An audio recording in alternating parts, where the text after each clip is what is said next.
एक महात्मा 20 वर्ष से पेड़ की छाल सूखी हुई खाते थे, किस लिए?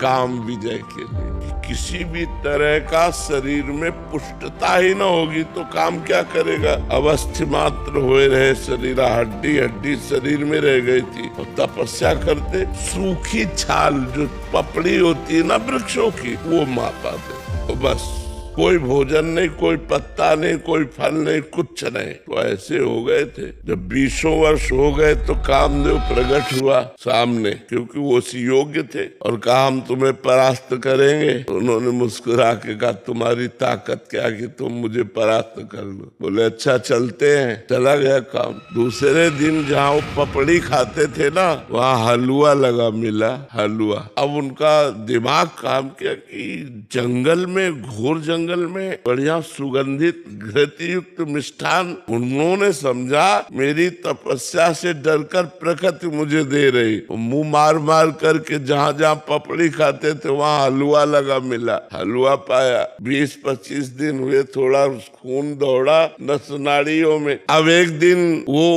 उस अपने टाइम से जाते थे उनका हलवा, तो जो टाइम से गए वहाँ पाने के लिए, तो देखा एक 16-17 वर्ष की लड़की हलवा लगा रही। वही भयभीत होने का वो नाटक किया। बोले भयभीत मत हो, भयभीत मत हो, शांत रहो, नजदीक आओ। जी ही देखा तो कमल नयनी सुंदरी छम छम करती हुई पायल। महाराज ने कहा कि तुम डर क्यों रही हो? निडर होकर ये हलवा तुम लगाती थी? हाँ महाराज, आप जैसे तपस्वी की सेवा हमारी सामर्थ्य कहाँ की आंख मिला के कर सके कि मैं आपके सामने जाके हलवा परोस सकूं, इसलिए छुप छुप के। बोले आज से छुपने की जरूरत नहीं है और पेड़ में लगाने की जरूरत नहीं, सीधे ले आया करो पात्र में हलवा। 10-5 दिन और हलवा पाया सीधे। अब तो काम वेदना अंदर जागृत हुई। उन्होंने कहा देवी तुम्हारा ब्याह हुआ है? तो उनका नहीं महाराज। बोले मेरा भी नहीं हुआ। तो बोले मैं आप जैसे महान तपस्वी को पति रूप में प्राप्त कर सकूं तो मेरा सौभाग्य है। तो उनका फिर बोले एक शर्त है, हमारी माँ जंगल के बाहर रहती है और उन्होंने कहा पति वही बनेगा जो अपना मुंह काला करवा कर हमें पीठ में बैठाल कर वहां तक ले जाएगा। बोले कर सकता हूँ।